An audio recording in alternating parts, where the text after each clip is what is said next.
Hi everyone, welcome back to Charlie's Garage. There's been a few changes over the last few months. I have moved, so it's no longer Charlie's Garage, it's Charlie's Garages. There's a few now. I'll just show you what else has changed. So this is where Bertie, the T25 camper, lives, just in the back garden, got his own little space. I'm going to do a carb, the flange, I think it's called, in between the carb and the engine. I'm going to change that today. What else? I'll show you inside the rest of the garage. So this is now where Barry the barketter lives. That's where he lives. So he's been in winter storage, hasn't come out yet. So that's the barketter. He's nicely tucked away now for winter. It's starting to get warmer now, so I'll reinsure him and put him back on the roads, so he'll be ready soon. And the rest of the garage is an absolute tip. Obviously stuff still left over from the move. There's the T25 bike rack, and so yeah, this is still stuff needs to be got rid of. So if you need any furniture, I'm the man for the job. Here's a little workshop that will hopefully come in handy later on. It's still a bit of a mess, but hopefully be able to sort it out and get tools in the right place, and hopefully be a really good place to work. So things on when buying a house: number one, must have a garage. And yeah, this has been really fantastic to have a place that I can now do stuff in and put stuff and perhaps get a ramp later on. So that's really good. Looking forward to working in this space. So today I'm going to be changing the carb flange. Now the issue that's happened with this car is, as idle, it can sometimes be an unsteady idle, so it can sometimes be over revving, I imagine, trying to get more fuel air into the engine. And so it can sometimes go as it's sort of just signaling at the traffic lights, which is a bit annoying.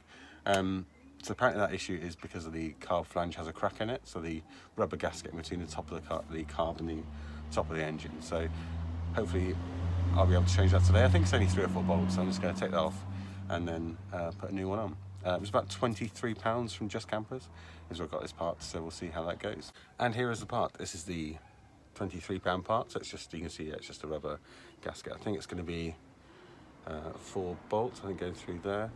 And yeah, that's it. So this is the top of the engine. Here's the top of the carb there, and so the carb flange is this bit down here. You can see there's a rubber bit. There's 4 bolts, I think, or 3, 1, 2, and 1 on the other side there. So that's the bit I'm going to replace, and yeah, we'll see how it goes. I'll put it on a different camera for you to see.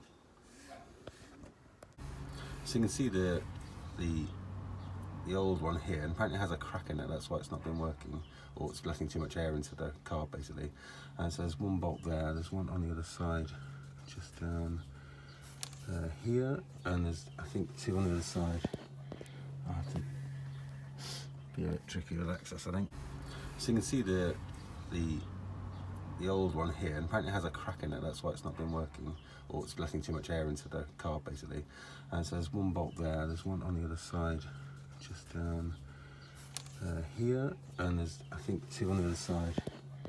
I have to be a bit tricky with access, I think. So you can see the old one here, and apparently it has a crack in it. That's why it's not been working, or it's letting too much air into the carb basically. And so there's 1 bolt there, there's 1 on the other side, just down here, and there's, I think, 2 on the other side. I have to be a bit tricky with access, I think.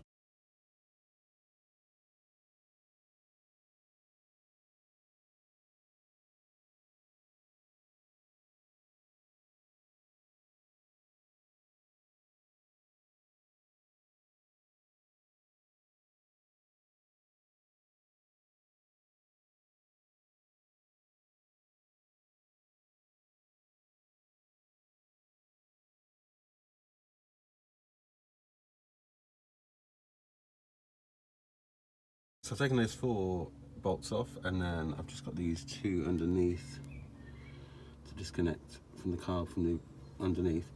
They're a bit tricky because it's quite narrow if I'm trying to get something in there. I also have to disconnect the battery, which I forgot to do. So yeah, just getting these undone now.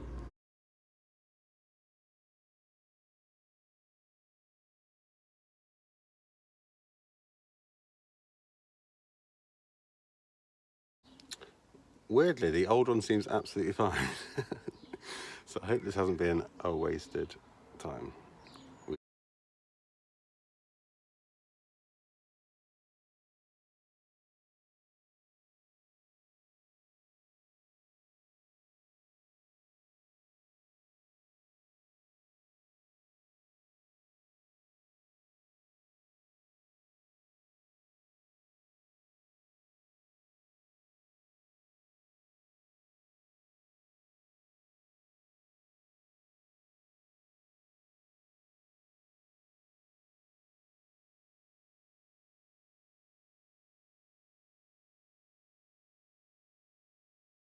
And that's all done and back together.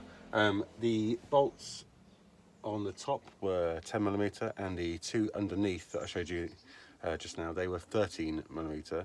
But it's been fairly simple to get back on again. Some of this one, the far top right one, was a bit awkward to get to, but generally all fine. Everything's re-plugged back in. All the hose from the air filter and the fuel lines are all in. Some of them I took off during it. But let's see if it starts. Let's see how it runs. Does it still high idle, or is it better?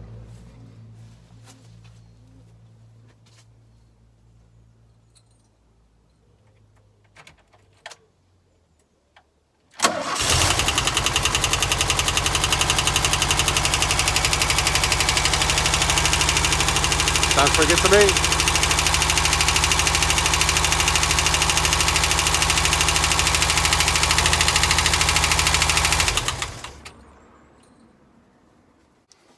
So job done. Thanks for watching, and look out for some more videos hopefully soon. I'll try not to leave it, try not to leave it as long as it was before. But thanks for watching. See you soon. Bye.